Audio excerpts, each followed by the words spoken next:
আল্লাহ তাআলা ইরশাদ করছেন, আল্লাহুল্লাযী, তিনি আল্লাহ, আল্লাযী খলাকাকুম মিন দুফিন, যিনি তোমাদেরকে দুর্বল থেকে দুর্বল অবস্থায় সৃষ্টি করেছেন।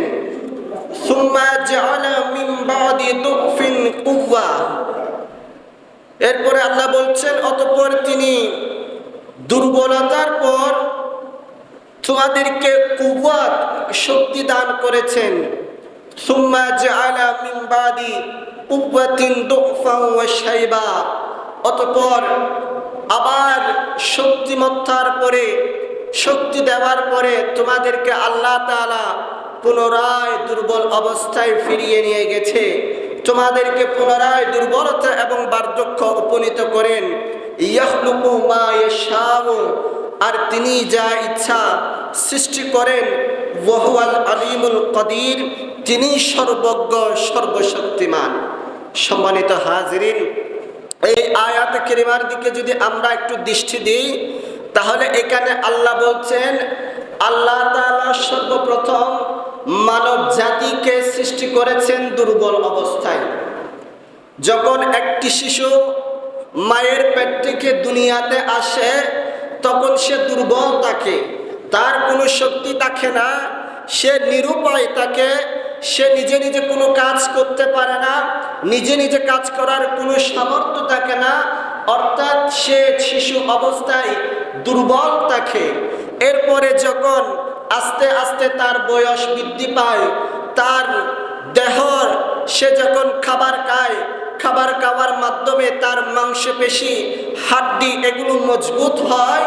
আস্তে আস্তে বয়স বাড়তে বাড়তে যখন যৌবনকালে পদার্পণ করে, সে তারুণ্যের ছোঁয়া পেয়ে যখন যৌবনকালে পদার্পণ করে, তখন ওই শিশুর মধ্যে শক্তি আসে, কুওয়াত আসে, এবং সে আস্তে আস্তে নিজেই নিজের কাজ করার সামর্থ্য রাখে এবং সবল হয়ে ওঠে। এরপরে আবার যখন যৌবনের পরে যখন বার্ধক্যে পৌঁছে যায়, বৃদ্ধ বয়সে পৌঁছে, তখন আবার ওই মানুষ আবার দুর্বল হয়ে যায়, তার শক্তি, তার সামর্থ্য কমে যায়। অর্থাৎ এক কথায় আল্লাহ আমাদেরকে দুনিয়াতে পাঠিয়েছেন দুর্বল অবস্থায়, আবার দুনিয়া থেকে আমরা চলে যাব দুর্বল অবস্থায়। সুবহানাল্লাহ। তাহলে দেখুন, আমরা এতদিন মনে করতাম এই যে আমরা জন্মগ্রহণ করেছি, আবার যৌবনকাল আসছে, এরপরে বার্ধক্য আসছে, এটা মনে হয় এমনি এমনি ঘটে না। এটা হচ্ছে মানুষের জীবন দ্বারা, জীবন পরিক্রমা, এটা কিভাবে পরিচালিত হবে, এটা আল্লাহর পক্ষ থেকে সেট করা হয়েছিল।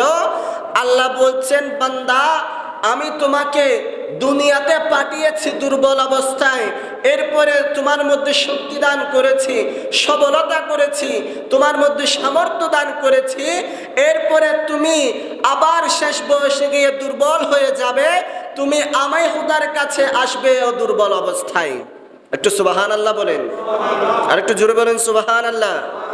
সম্মানিত হাজিরিন, আমরা বুঝতে পারি আমরা এই দুনিয়াতে এসেছি দুর্বল হয়ে, আবার দুনিয়া থেকে যাব দুর্বল হয়ে।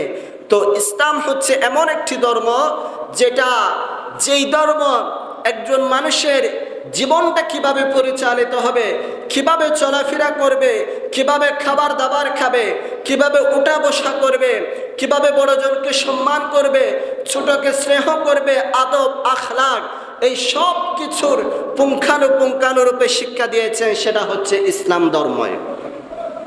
আল্লাহর হাবিব রাসূল পাক সাল্লাল্লাহু তাআলা আলাইহি ওয়াসাল্লাম হাদিসে মুবারাকার মধ্যে ইরশাদ করেছেন, শুদ্ধাচার এবং শিষ্টাচার হচ্ছে মানব জীবনের অলংকার। একজন মানুষের জীবন সুন্দরভাবে কাটুক, সে যেন অন্যায়ের পথে না যায়, অন্যায় কাজ না করে, সে যেন শিষ্টাচার বহির্ভূত কোনো কাজে লিপ্ত না হয়, এটাই হচ্ছে ইসলামের শিক্ষা।